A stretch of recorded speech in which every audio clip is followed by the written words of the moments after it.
I'm Lydia Clementine, and this is Love and Liberation. Today, our guest is Jetsunma Jamyang Yeshe Palmo. Jetsunma spent 9 years in Kshetra, a monastic university studying all of the major subjects of Buddhism. Following her studies, she spent 9 years in a closed practice retreat. Jetsunma is the vajra master of the study and practice centers of Kusum Khandro Ling retreat and nunneries in Nepal. She's been living in the United States for the last few years, where she spent 2 years studying psychology and Western philosophy at Harvard University. Jetsunma teaches in the US, Japan, Nepal, Hong Kong, and India.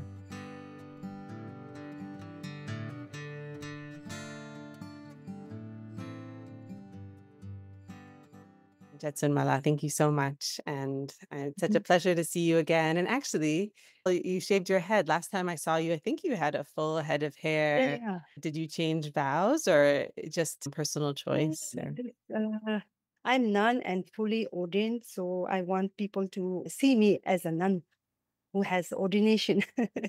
So that's why, yeah, it's like kind of protection from sometimes from others. Like people misunderstand that I can have a family and something like that, but I'm like total a nun. So I refrain myself from having relationship and all those things. So it's just by my appearance, people would understand that I'm yogini from inside, but I don't prefer to have a family and all those things. So would you want to speak about the Mhm. purpose of the traditional order of the Mm. Buddhist path, like how each part helps us understand the nature of reality from preliminary through development through completion, and really just what's going on in each part, like why is it significant to do each piece? In Buddhism, there are so many like various paths, like according to the people's their own preferences, their own mentality, their own understanding.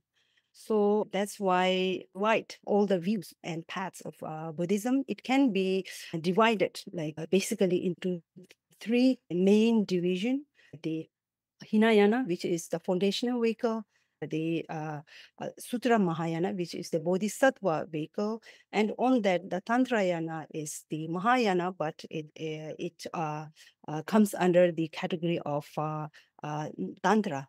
So Tantrayana is the Mahayana's tantric aspect. So that's why those are the three main division of Buddhism that could be understood in a different way. And so accordingly, the path are also like different, the conduct and the result as well.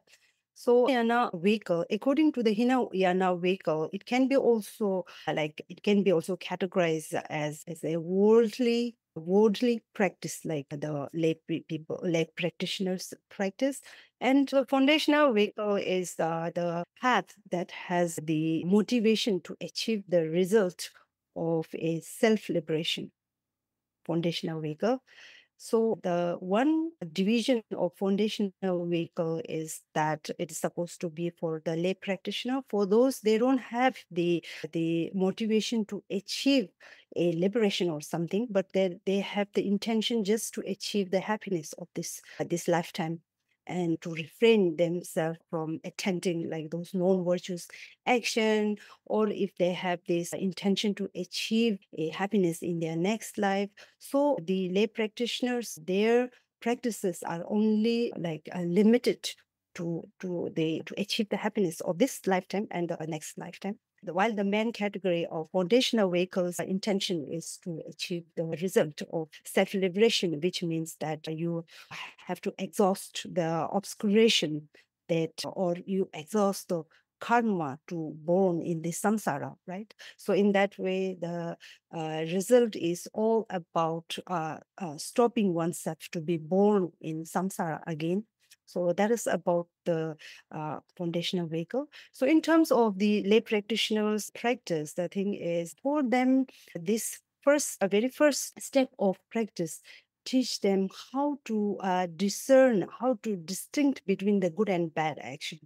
The first thing is to filter the action, or to filter the intention, or to filter the mentality, how to move toward to get the happiness. So it's mostly about the filtering oneself, So that's why in that view, it is advice or suggest you to, to follow only the virtuous action and reject oneself from following the non-virtuous action, and likewise the non-virtuous speech and non-virtuous thought as well. So it's more about like kind of giving up, or you can say adoption and rejection in that sense.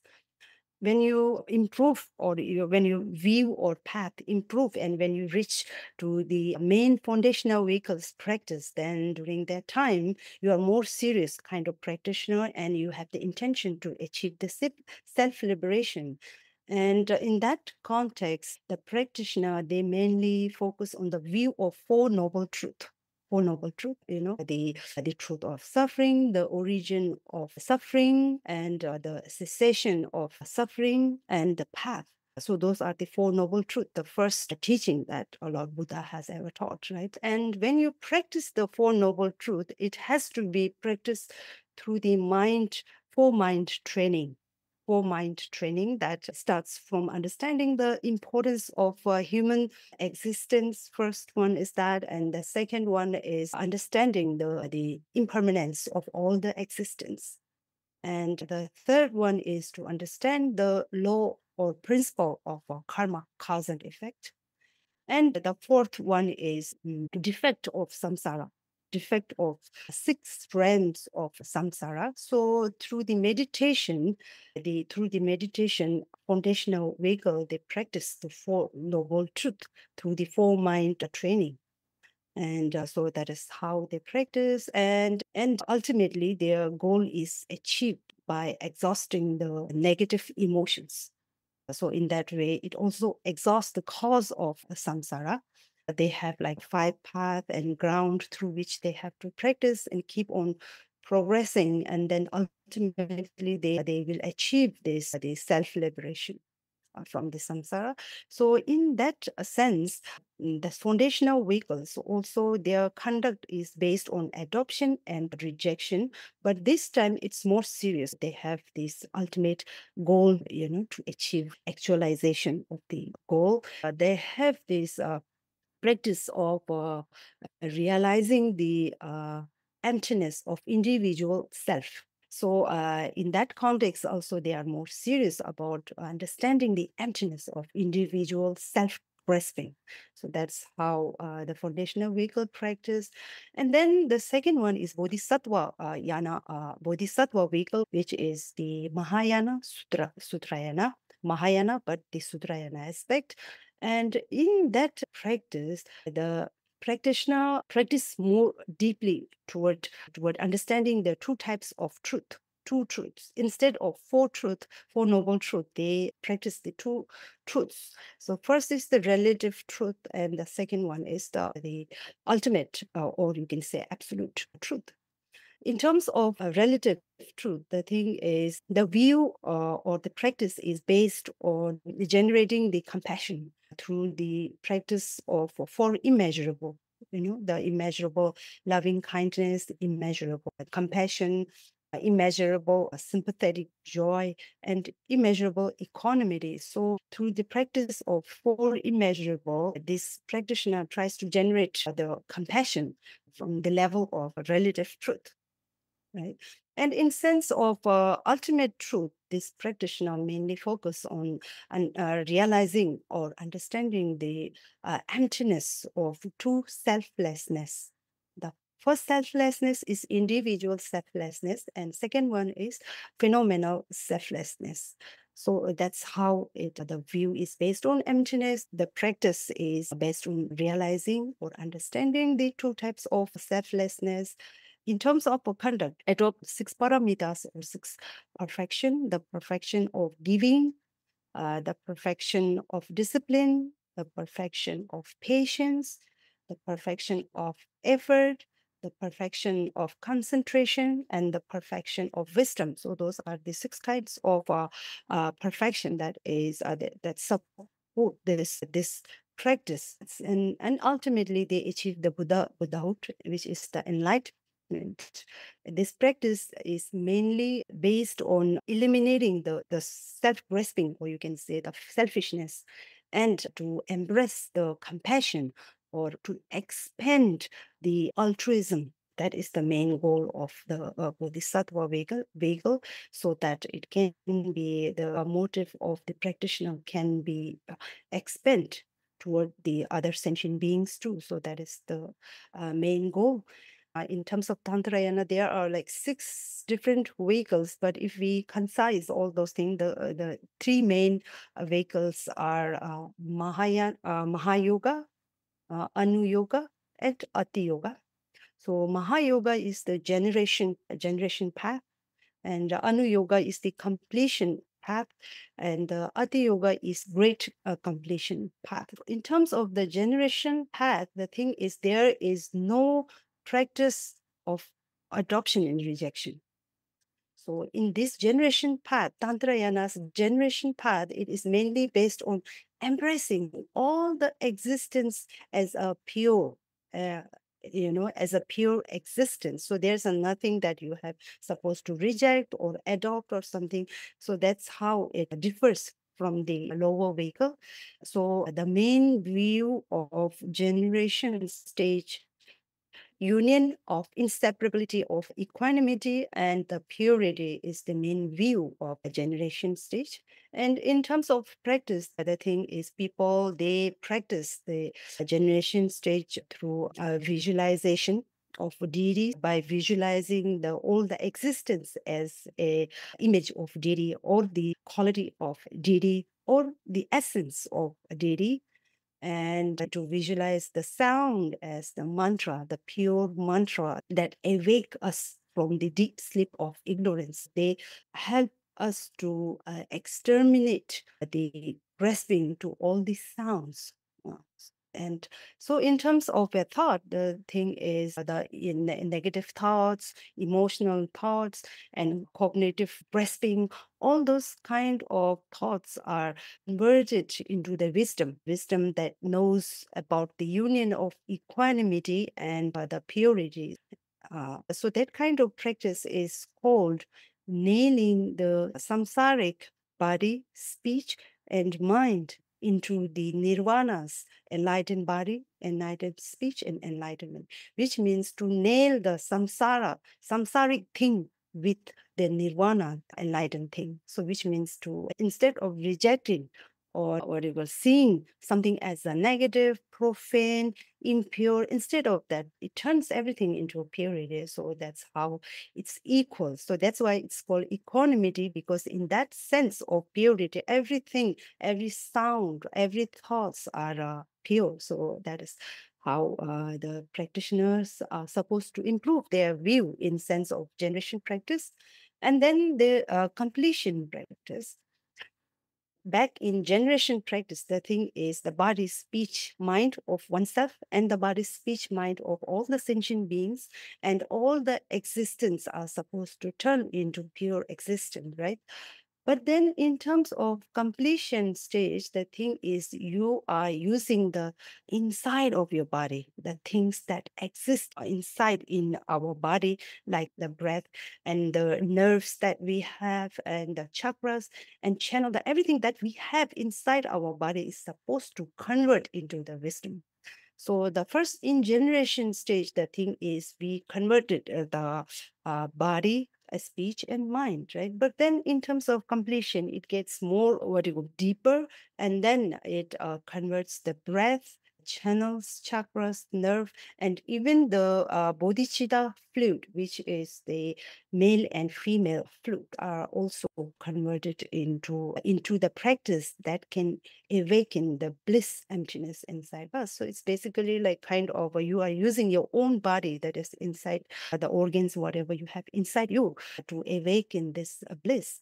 In one sense, the sentient beings in this samsara are born by, or we can say that a child is born in this world because of the male and female's fluid.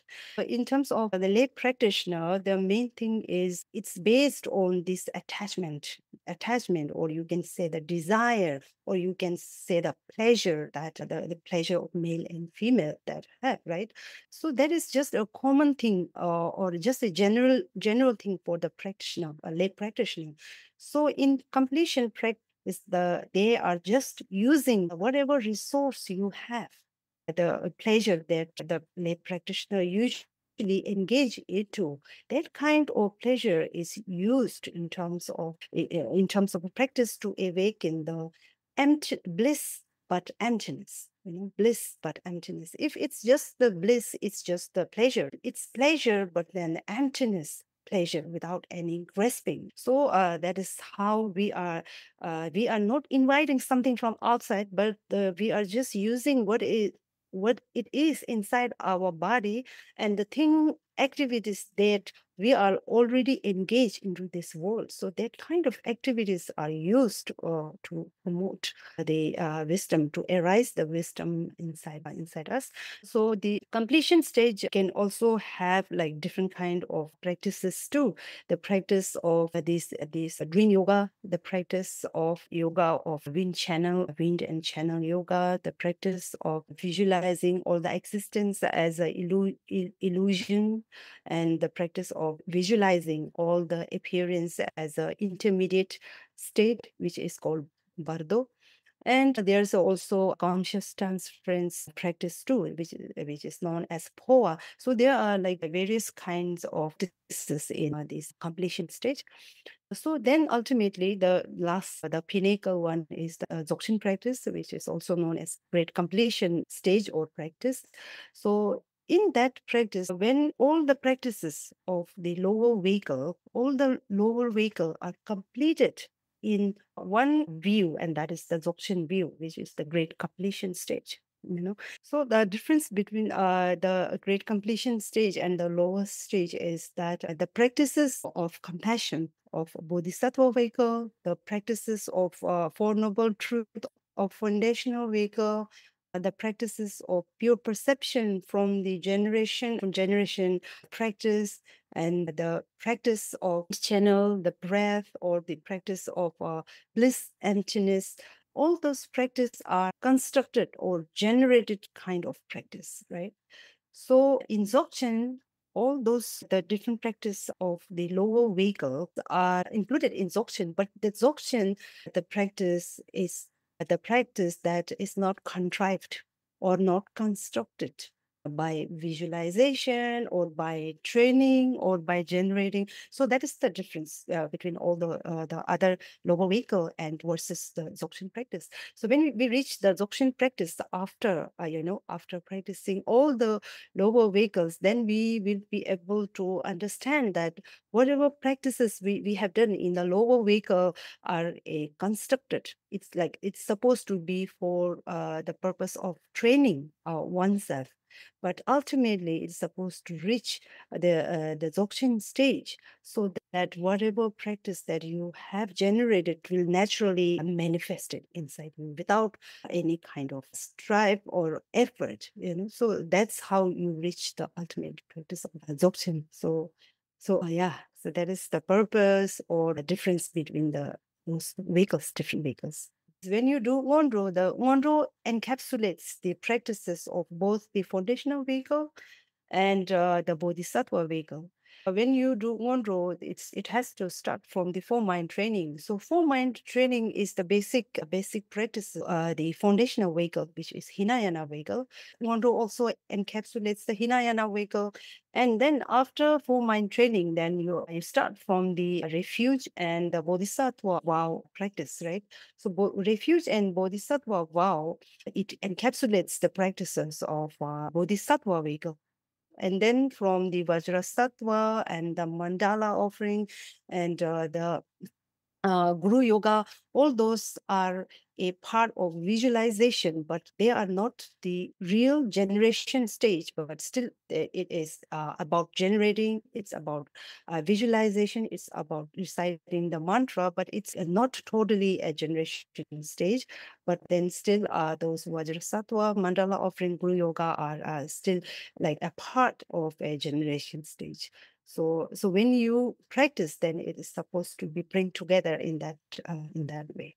And what would you say for somebody, for various reasons, is not able to traverse the entire path? And what would you say are the essentials one needs for realization in terms of Buddhist philosophy of liberation? So if somebody is unable to either engage in the entire path or doesn't feel called, what would you say are essentials one needs for realization? Yeah, so for that, I think that the practice of Buddhism has three different aspects, or it can be four different aspects. The first one is to understand the view, and the second one is to meditate, and the third one is that the conduct that supports the meditation, and the fourth one is the result or the goal, right? So those are the main aspects of the practices of Buddhism.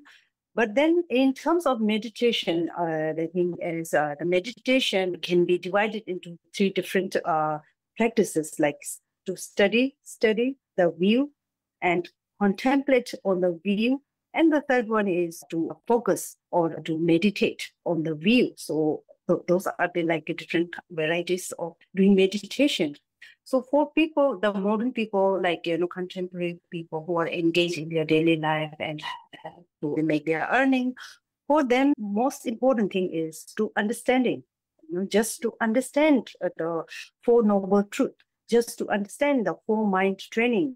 So understanding, it plays a very important role for oneself. Then the thing is determination or resolution, the commitment that you are supposed to follow, So in Buddhism, the thing is first to understand about the impermanence. So just by understanding and contemplation, you can understand major part of the view.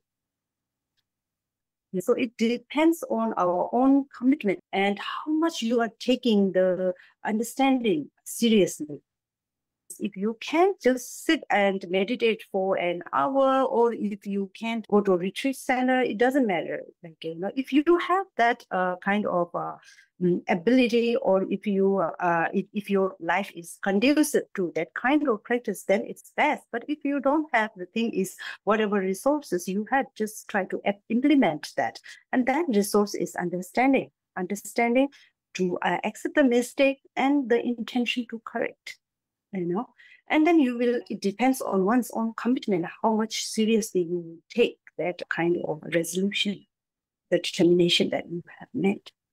And as someone who's done 9 years of Shedra and now again guides people, you know a lot about texts that are very important to engage in, that are very helpful for one's self-understanding on the path of liberation. And what would you recommend if somebody wanted to self-study any particular texts to read to develop one's understanding? For me, I would recommend the words of my perfect teacher. It's easy to understand, read all those examples. And once you read that, it naturally makes you to contemplate on what is mentioned in that book. So it's like a kind of combination of reading and the analytical meditation at the same time, like contemplation meditation at the same time. But in terms of the higher level of practices, I think the Treasury of Vicious Qualities is the book that contains all the views of 9 vehicles, and it's very easy to understand if you read that text for that book. Thinking of somebody that wants to transition more towards retreat, but is in a busy moment of their life, like the momentum of their life is quite full on. What are ways that people can start to come out of that speed to settle into retreat and then to really be able to use that time well? In US, you will find in different centers, like they have like different kind of program that starts from Ngondro, and then to generation stage, completion stage. So I think mostly the practices that are introduced in the Buddhist center of West are like, I think they are concise, but then everything is included in that context, all the practices, so that it could be applicable for the busy people. you know. So I think if they follow those kind of programs in the different Buddhist centers, I think it would be completion of practices. But then it depends on individual how they practice in their daily life. And for that, even if they can't like commit like an hour or half an hour for practice, I think even if they just practice for 10 minutes, 15 minutes, I think it's worth it. The quality is important than the quantity. So I think even if you get just a 15 minutes, focus on whatever you're doing in that 15 minutes.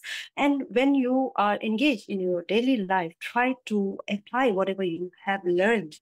When you practice, it seems like, oh, now I'm going to be compassionate and I'm going to be more like sympathetic. But then once you come out from the meditation, then you are the same person that you used to be. So if it contradicts, then you won't see any kind of improvement in your life. The thing is, even if you can be, I always tell my students that I have been in meditation retreat center for 9 years. But the thing is, I still claim myself that I am trying my best, I'm trying my best. I'm still a human being. I still have obscuration. I still have those negative emotions. But then the thing is, I'm still on the way and I'm still trying to mitigate whatever negative things that I have. No one can be perfect, and it's worth of trying even a 1%. Yeah. I'm thinking about your retreat, and you're a retreat master, so you've overseen a lot of people's retreats. I imagine women come in with many different backgrounds of practice and different levels of intensity. And could you give advice for somebody if somebody's considering something more extensive like that, a longer term commitment of retreat? What do you think is a good way to choose to engage in something like that, or even prepare? So from my experience, I think that some people they are practitioner for lifetime practitioner. And for them that their life is also like kind of facilitate with them to go into lifetime practice. But for the lay practitioner and for the nuns that they have to come out from the retreat and give the chance to other nuns to go into the retreat center. We can't like stay there forever. So for that kind of situation, I think that when you practice, to have the motivation is very important. To check your motivation, to check the intention that we have, like why you are meditating, why you are in retreat center. For my experience, I have always been like every day, every minute, I always like try to recheck on myself, like review on myself. Sometimes you might get bored within 9 years, or sometimes you might get hyper, and so you might get proud of having the realization, or sometimes you might get depressed of not having your meditation going wrong. So unbalanced like kind of emotions that happens. But then the thing is, we have to introspect or retrospect to oneself and always try to read the intention and motivation that you have, so that whatever time you spent in a retreat center, or whatever time you spent in whatever hour that you spent in meditation, so that would be more productive. And then the thing is, after meditation, or you can say after a retreat of 3 years or 6 years or 9 years, the very most important thing is when you come out of retreat center, it's not that you have left the practice behind and now you are taking the practice is always with you. You are supposed to have like same like you are breathing. You're supposed to have the breath to stay alive. So it's same like wearing your clothes. So it's not like you are coming out and you have shut down the one like phase of your life. So I think it's important to take along whatever you have practice in an hour or in a retreat center of 3 years, 6 years, whatever, just to continue with whatever you have. So you did retreat in the nunnery. Is it more of a community practice where you're all doing your practices together? And of course, we hear of stories and know people that have done solitary retreat in a cave far away for years, decades. Do you see a benefit to one versus the other, doing something so solitary or being in this more collective practice experience? I realized that when you are beginner, when you have no foundation of any kind of retreat and you have no idea. For me, like I studied the Buddhist philosophy for 9 years, but when it comes to practice, I'm like zero. I have no idea where to start because every like philosophy is in my brain. But then when I sit and meditate, I don't know from where to start. It's very extensive. And so for that kind of people and for the beginner who have no idea, zero idea of this philosophy and view meditation, for them, the group practice is important. Like for them to first to acquaint with the kinds of practice that is supposed to move in step by step. And once you know how to do that and to stabilize for that, the individual practice, solitary practices, I think it's more important to stabilize what you have learned in the 3 years. And is there anything else that you want to share? Anything that's you're focused on, or any closing thoughts that you have? I want to say that usually we call like Buddhist religion or Buddhist sect or Buddhist school, like kind of that thing. But the thing is, the perspective of Buddhism is not just the Buddhist perspective, or it's not kind of that exclusive for the Buddhists. But I think if we work hard, or if we skillfully can teach the perspective of Buddhism to this world, I think it would become a universal kind of perspective because it really is. So then for that, the thing is we have to deliver it skillfully to the people, So from the foundational view of Four Noble Truth is not exclusive for the Buddhist perspective. The suffering, all those sufferings are universal. So if you think from the pinnacle's view of Dzogchen, the Dzogchen that only embrace the natural state of mind, without any corruption of society, without any influence of doctrine, without any fabrication of some kind of sect. The main view of Dzogchen is more about the natural thing, the natural that is like kind of innocent, that is uncorrupted, and that is very fresh, that hasn't been influenced or stimulated by the societal different influences. Nowadays, the people like the natural things. So I think the perspective of atheists that they don't believe in the law of cause and effect, they don't believe in the words of God and the redemption and all those things, but believe in our mind. We believe in our thought. We believe in what we think, So that's why Dzogchen, it comes more from the natural view. So I think if we could introduce it skillfully to this world, then I think it would be very beneficial for all the sentient beings, and we can stay in peace together in this world.